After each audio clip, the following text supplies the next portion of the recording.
बिस्मिल्लाहिर्रहमानिर्रहीम। अस्सलाम वालेकुम व्यूवर्स। बाबा मिल्लत कायद आज़म मोहम्मद अली जिन्ना 11 सितंबर के हवाले से ये बेहतरीन तकरीर है। आप इस तकरीर को स्कूल लेवल के स्टूडेंट हैं, चाहे आप कॉलेज लेवल के हैं या यूनिवर्सिटी लेवल के स्टूडेंट हैं, आप इस तकरीर को 11 सितंबर के हवाले से तैयार कर सकते हैं और इसको प्रेजेंट कर सकते हैं। बाबा मिल्लत कायद आज़म मोहम्मद अली जिन्ना, आँखों में लहू भर के ही इजहार करें क्यों, ये होंठ ये अल्फाज ज़ुबां किसके लिए है।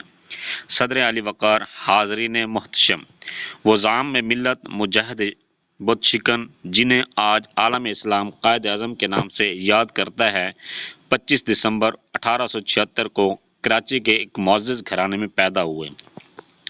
इब्तदाई तालीम तय करने के मराहल के बाद आप आला तालीम के लिए इंग्लिस्तान रवाना हो गए और वहाँ से बैरिस्ट्री की सनद लेकर अपनी कौम की तर्जमानी करने के लिए वतन वापस आए तो इस वक्त हनोज आपकी कौम हिंदो फरंग की दोहरी गुलामी की चक्की में पिस रही थी। ऐसा शख्स जिसके दिल में अपनी कौम का दर्द मौजूद हो, जो अपनी कौम की अजमत की बुलंदियों पर ले जाए, सदियों में कहीं एक पैदा होता है। हज़ारों साल नरगिस अपनी बेनूरी पे रोती है, बड़ी मुश्किल से होता है चमन में दीदावर पैदा। हाज़रीन आली मर्तबत, जब आपने अपनी कौम की ज़बों हाली देखी तो आप तड़प उठे, अपनी कौम को आज़ाद कराने के लिए बेकरार हो गए। तारीख़ हिंद ने बरसीत उठाई और ये नुस्खा नूए बहार झूम झूम कर मुश्ताकान दीद को सुनाया।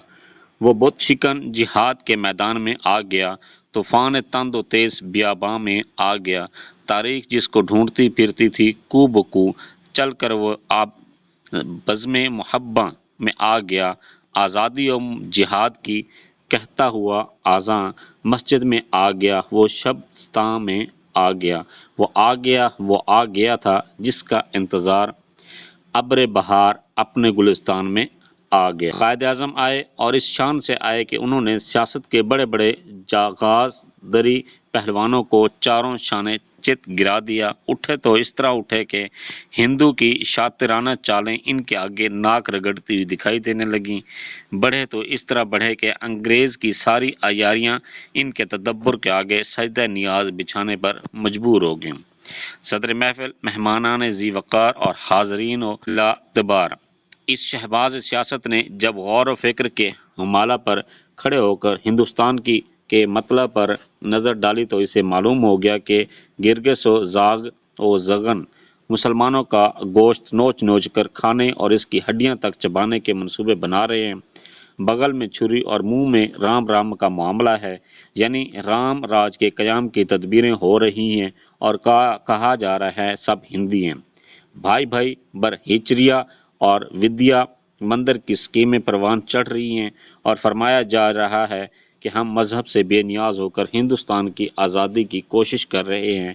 मुत्तहिदा कौमियत का नारा लगाया जा रहा है, मगर अमलन हिंदू की हुकूमत कायम करने की तदाबीर इख्तियार की जा रही हैं।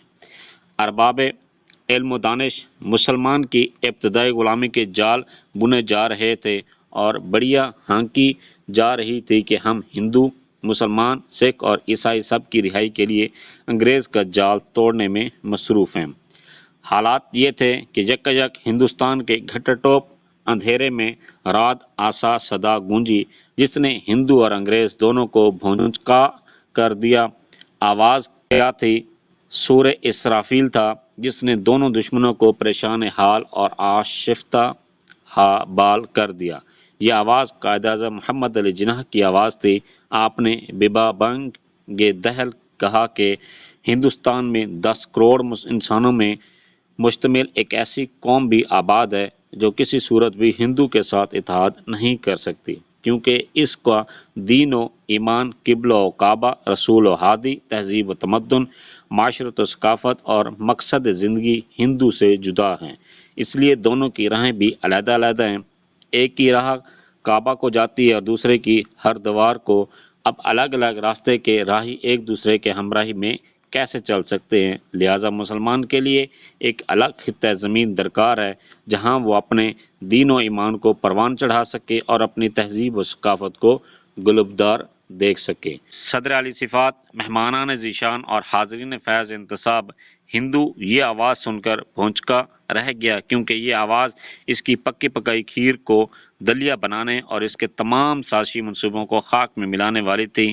اور جب قائد اعظم نے مسلمانوں کو بتایا کہ پاکستان کا مطلب کیا، لا الہ الا اللہ کو ستلج اور بیاس کے پانیوں کے ساتھ گنگا اور جمنا کی لہروں نے بھی اسے خوش آمدید کہا، ہمالیہ کی بلندیوں سے ابر رحمت بن کر جھیل نغمے برسے اور بحر ہند کی بےتاب موجوں نے بھی یہی نغمے والہانہ انداز میں گا کر ان کا استقبال کیا۔ ایک ایک مسلمان فلک شگاف نعرے لگاتا ہوا قائد اعظم کے اٹھائے ہوئے ہلالی پرچم کے نیچے کھڑا ہو گیا اور پاکستان کی تحریک ایک دریائے تند و تیز بن گئی، جس میں ہندو کی سازشیں اور انگریز کی عیاریاں تنکوں کی طرح بہنے لگی۔ صدر مکرم و داستان عزیز 23 مارچ 1940 کو قرارداد لاہور طوفان کی صورت اختیار کر گئی اور ہندو کی سیاست کو لینے کے دینے پڑ گئے۔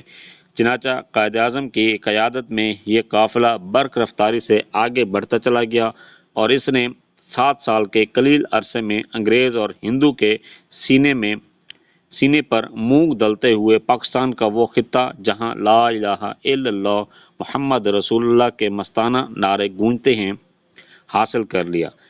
یہ تھا قائد اعظم کا وہ عظیم کارنامہ جس کی وجہ سے تاریخ جھوم جھوم کر ان کے نام نامی اور اسم گرامی کا ورد کر رہی ہے۔